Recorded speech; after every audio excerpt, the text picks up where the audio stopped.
Our country, to the people of different generations, age groups and ethnicities, to the people of our great motherland, to everyone who's united by the great historic Russia, to the soldiers and officers, volunteers who are now fighting at the front line, who are at their fighting positions, to our brothers and sisters, people of Donetsk and Lugansk People's Republics, citizens of the Kherson and Zaporozhye regions, and other areas that have been liberated from the neo-Nazi regime. I'm going to talk about the unnecessary emergency steps to defend the sovereignty, security, and territorial integrity of Russia, about the support of the willingness and will of our compatriots to define their own future, and about the aggressive policies of some of the Western elites who want to preserve their global domination.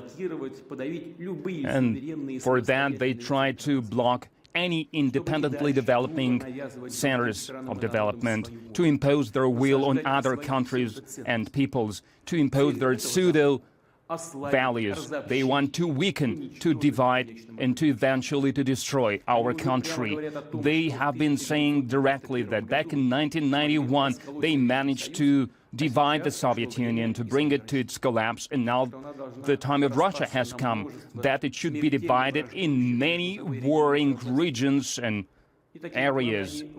And they have been having these plans for some time now. They encourage the armed groups of terrorists in Caucasus. They put the NATO military infrastructure close to our borders. They turned total Russophobia into their weapon. For decades, they were cultivating hatred towards Russia, first of all in Ukraine. They wanted to use it as the anti-Russian springboard, and they turned the Ukrainian people into cannon fodder, and they pushed them to start the war against our country. They started this war back in 2014. They used armed forces against civilians. They organized genocide and terror against the people who refused to recognize the power. That was the result of this coup d'etat. And after today's Kiev regime basically publicly refused to find peaceful solution to the conflict in Donbass. And more than that, they were speaking about their willingness to get their hands on the nuclear weapons. It became obvious that the large-scale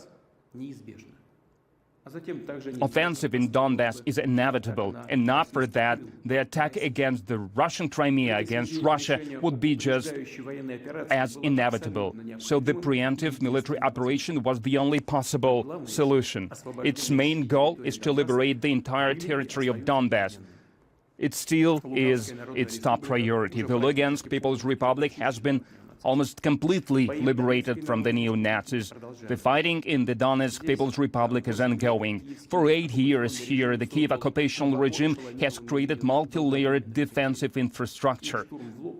And assaulting them directly would have resulted in heavy casualties. That's why our units and units of the Donbass militia are trying to save their personnel and material, and step by step they are liberating the territory. They are cleansing cities and towns of neo-Nazis. They are helping those people who were turned into hostages, into human shields by the Kiev regime. As you know, there are professional soldiers participating in the special military operation. They have contracts with the armed forces, but shoulder to shoulder with them, there are volunteer units, people of various ethnicities, professions, age groups. They are true patriots. It was by their heart's call to defend Russia and Donbass. That's why the government and the Ministry of Defense were instructed by me to define the legal status as soon as possible of these soldiers and soldiers of the Donetsk and Lugansk People's Republics. This legal status should be the same as the military personnel of the Russian Army, including healthcare and social guarantees. And the special attention should be paid to logistics and supplying volunteer units and militias of the Donetsk and Lugansk with equipment and material. to protect Donbass. Our army, using plans and decisions made by the General Staff and the Ministry of Defense, have liberated vast territories of the Kherson and Zaporozhye regions as well, a number of other areas too. As a result, there is a very long contact line that exceeds 1,000 kilometers. And here's what I want to say publicly for the first time. After the special military operation was launched, also during the talks in Istanbul, the Kyiv representatives reacted quite positively to our proposals. And these proposals had to do, first of all, to guarantee security and interests of Russia. But obviously, peaceful resolution of this crisis was something that the West was not happy with. And they directly instructed to undermine all the agreements. After these agreements were reached, more weapons were pumped into Ukraine. The gangs of foreign mercenaries and nationalists joined the Ukrainian Army. The units trained by the NATO standards and led by the Western instructors joined the fight. At the same time, they increased reprisals against their own citizens in Ukraine. And that started right after the armed coup d'etat in 2013. The policy of intimidation, terror, violence is becoming more and more massive, more and more barbaric. I would like to emphasize that we are aware that most people who live at the territories liberated from the neo-Nazis, first of all, these are historic lands of the new Russia. They do not want to live under Nazi regime.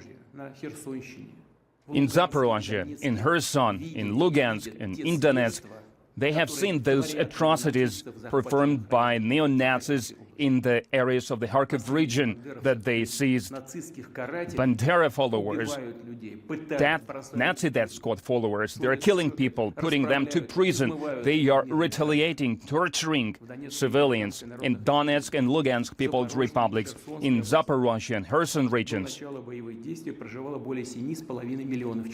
More than 7.5 million people lived before the military.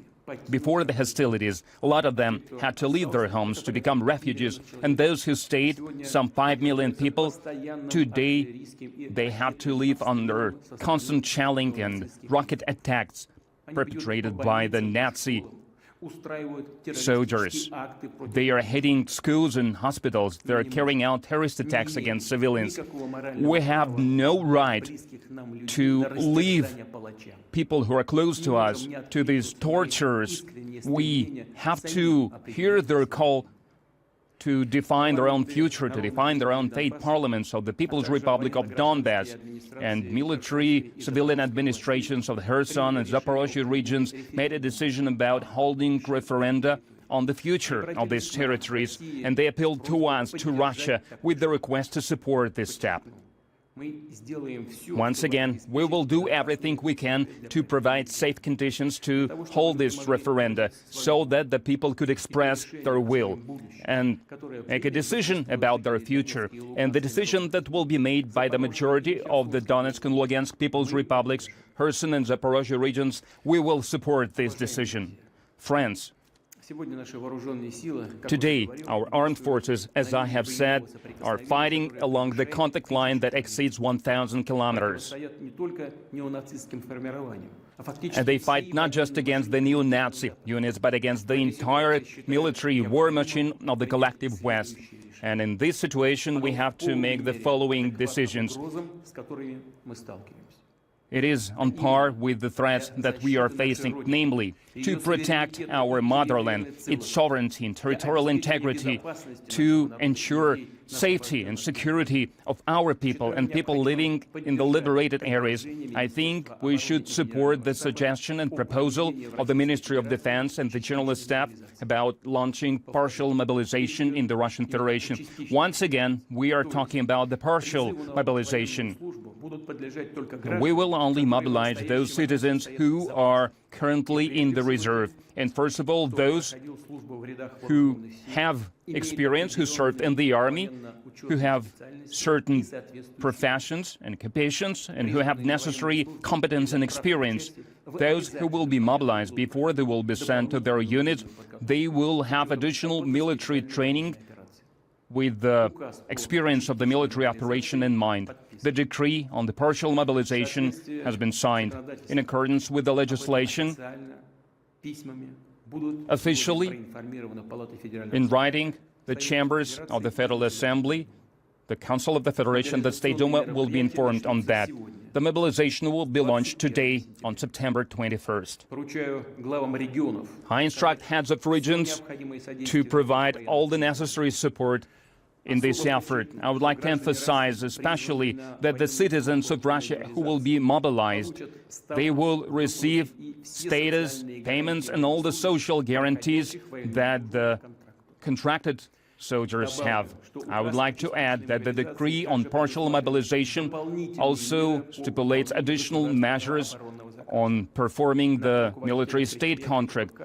The heads of the military industrial enterprises have direct responsibilities to increase the number of material and weapons that they produce, to use additional industrial capacities in this effort. In turn, all the matters of material, resource, and financial support for these enterprises should be resolved by the government immediately. Friends, in their aggressive anti-Russian policies, the West has crossed all the lines. We keep hearing threats against our country, against our people. Certain irresponsible politicians from the West, they don't just say about their plans to supply long-range assault weapons to Ukraine, systems that would allow them to strike Crimea and other territories of Russia. And such terrorist attacks, also using the Western weapons, have been already carried out in Belgorod, Kursk regions. They use contemporary systems, aviation, vessels, satellites, strategic UAVs. NATO is performing reconnaissance along the entire south of Russia. In Washington, London, Brussels, they directly push Kyiv to transfer hostilities to our territories. They don't hide it anymore. They say that Russia should be destroyed at the battlefield. And then the political, economical, cultural, and all kind of sovereignty should be lifted from the country. Our country should be ransacked. And now they are using nuclear blackmail as well. They're not just promoting Zaporozhye nuclear power station attacks that could lead to the nuclear catastrophe, but some high-level representatives of the leading NATO countries are making statements about the possible use of the nuclear weapons, weapons of mass destruction against Russia. Those who are making these statements towards Russia, I would like to remind them that our country also has various weapons in its possession, and in certain components, these weapons are more modern than the Western countries have. And if the territorial integrity of our country is threatened, to protect our country and our people, we will absolutely use all the means that we have in our possession. And we are not bluffing. The citizens of Russia can be confident the territorial integrity of our motherland, our independence and freedom will be protected, will be ensured, once again, by all the means that we have in our possession. And those who try to blackmail us with these weapons, they should know that the wind can change and blow towards them. In our historic tradition, in the destiny of our people, it is to stop those who want to dominate in the world, those who want to enslave our motherland, our country. And now, too, we will do that. That's how it will be.